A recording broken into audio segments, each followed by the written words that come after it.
నువ్వు పోయి అక్కడ ఉండే మా రైతులను నిడిపి అన్నా, నేను కావాలంటే సంవత్సరం ఉంటా. రేవంత్ రెడ్డిని గతంలో నేను ఓడగొట్టిన 2018లో, అందుకే ఆయనకు నా మీద కోపం ఉంటది. కానీ ఆయన కోపం ఆయన తీరేదాకా నన్ను జైల్లో ఉండమంటే ఉంటా, గాని వాళ్ళ నిడిపి అన్నా, వాళ్ళ కోసం పో అన్నాడు.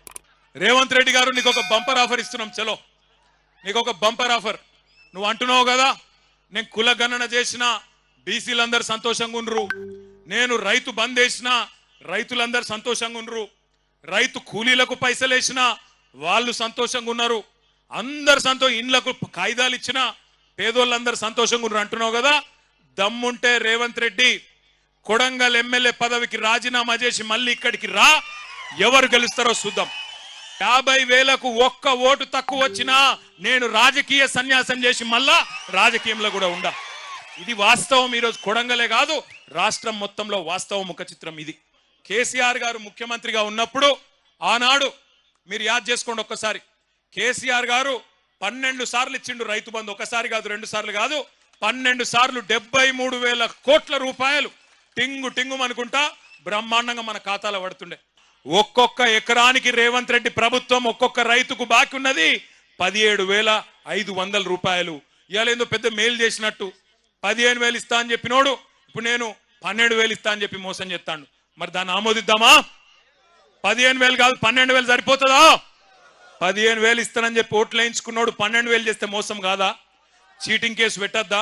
రేవంత్ రెడ్డి లెక్క 50 లక్షల రూపాయలు ఎమ్మెల్యేలను కొనతందుకు పోయి దొరికిపోయి దొంగ పని చేసి జైలు కోలే పట్నం నరేందర్ రెడ్డి. నేను అసెంబ్లీలో కూడా అడిగిన రేవంత్ రెడ్డి గారిని, అయ్యా రేవంత్ రెడ్డి గారు నువ్వు పెద్ద పెద్ద మాటలు మాట్లాడుతున్నావు, రుణమాఫీ అయిపోయింది అంటున్నావు, నేను అద్భుతాలు చేసినా అంటున్నావు, ఏ ఊరికి పోదామో పోదాం పా అని అడిగిన. నీ సొంత ఊరు కొండారెడ్డిపల్లి పోదామా, లేదా నీ సొంత నియోజకవర్గం కొడంగల్లోని ఏ ఊరికి పోదామో పోదాం పా. ఏ ఒక్క ఊర్లోనైనా 100% రైతులు కింద రుణమాఫీ అయింది అంటే నేను అక్కడనే నా ఎమ్మెల్యే పదవికి రాజీనామా చేసి మళ్ళా కనవడ వెళ్ళిపోతా అని చెప్పిన. ఈరోజు లారీల కొద్ది పైసలు ఉన్నాయి ఆయన దగ్గరనే కాదు, ఆయన కొడుకు దగ్గర, ఆయన బిడ్డ దగ్గర, ఆయన అల్లుని దగ్గర, ఆయన సటకుని దగ్గర, అల్మారీల బీరువాల కాదు లారీల నిండా రూపాయలు ఉన్నాయి. మరి వాళ్ళు సీట్లు ఎందుకు గెలవలేదు? కామారెడ్డిల చంద్రశేఖరరావుని బడకేసి కొట్టిరు ప్రజలు. కాబట్టి ఇవాళ సొమ్ములతో ఎన్నికల్లో గెలుస్తామనే విధానాన్ని మర్చిపోండి.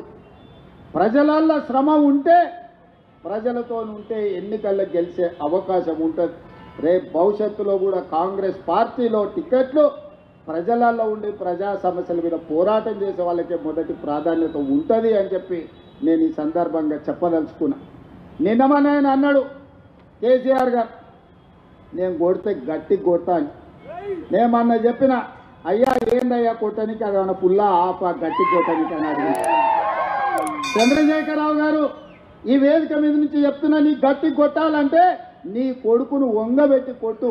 ఎందుకంటే ఆయన తిరుగుళ్ళు చూడు, అటు చేసే వ్యవహారాలు చూడు. నీ బిడ్డను 2 చెప్పని, ఎందుకంటే లిక్కర్ దందాలో ఉండి ఈడ నిన్ను ఓడించిందే కదా, ఆడ కేజ్రీవాల్ కూడా మింగేసింది.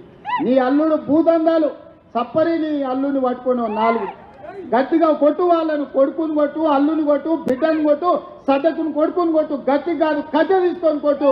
వీళ్ళు చేసిన దుర్మార్గాలు తెలంగాణ సమాజం చూసింది కాబట్టే నిన్ను గట్టిగా వంగబెట్టి కొట్టింది తెలంగాణ సమాజం అని చెప్పిన చంద్రశేఖరరావుకు ఆయనకు చెప్తున్నా. ఇక ఆయన ఊరిస్తున్నాడు, ఇక నేను వస్తున్న బయటకి అని.